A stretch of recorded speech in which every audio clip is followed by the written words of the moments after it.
This episode starts with Carino talking with his editor.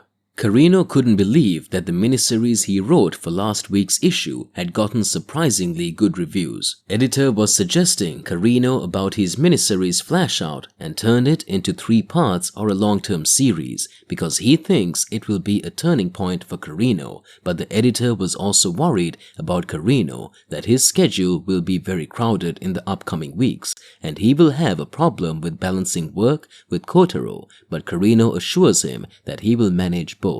A lady came to Kotaro's school to pick him up, but the teacher asked for her introduction first. She was a friend of Kotaro. To be sure about Carino's friend ID, Kotaro asked her to describe Carino, and she describes Carino accurately.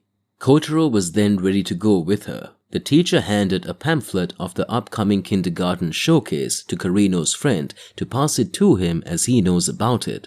On their way back home, Kotaro and Carino's friend introduced each other. When they reached home, Carino advised Kotaro not to leave with a person he never met, even though they professed to know him.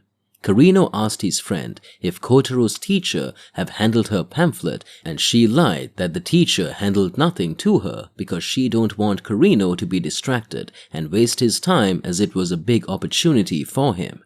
A flashback to 3 days ago. When Nita Akane, Carino's friend, came to see his house to stay after fighting with his boyfriend, she was so excited to see that Carino started writing again, but then she observes for 3 days that Carino was working hard to meet his editor's deadline and had to pick Kotaro from school and do all the other household work alone, so she thought to lessen his burden. She started picking up Kotaro up from school the very next day. Nita Akane told Kotaro that now she will pick up from school as Carino is already busy and doing a lot of work at the same time. Carino was getting exhausted and burdened with lots of work because he is waking late at night and must wake up early too.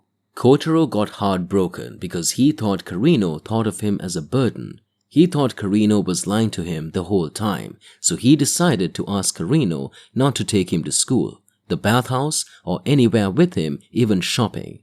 Carino was surprised to listen to him, but couldn't be able to figure out what happened to him.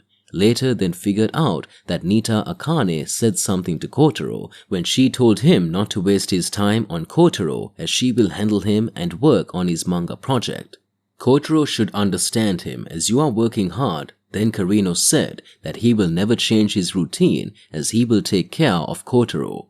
The next day was a kindergarten showcase in Kotaro's school and Nita Akane didn't tell Carino about this so that he can work on his project.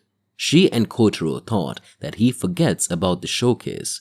Kotaro was so sad while performing, but then he saw Carino in front of him and lightened up to perform. Then he remembered Nita's words that he is a burden to Carino. When Nita saw Carino at the showcase, she asked him why he is putting his career in danger for Carino, as Carino is nothing but just a neighbor to him, and he should have put his career before himself, as it was a big opportunity, but Carino gave a very beautiful reply to her. That maybe I am not that responsible to handle him, and we never know what will happen tomorrow. That's why I cherish these little moments with him, as this is the thing that makes our bond stronger, and Carino is not a burden for him, but an inspiration to him.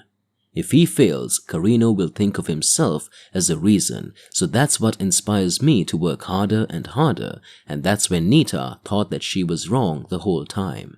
While going back home, Nita apologizes to Kotaro for misunderstanding him. She told him that you are the one inspiring Carino and that Kotaro forgives her and stands stronger with Carino.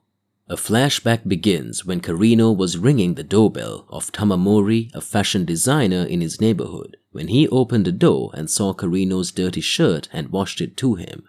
The next day, there was again a stain on Carino's shirt. Then Tamamori washed it again for him and showed him his new t-shirt design, but it looks corny to Carino.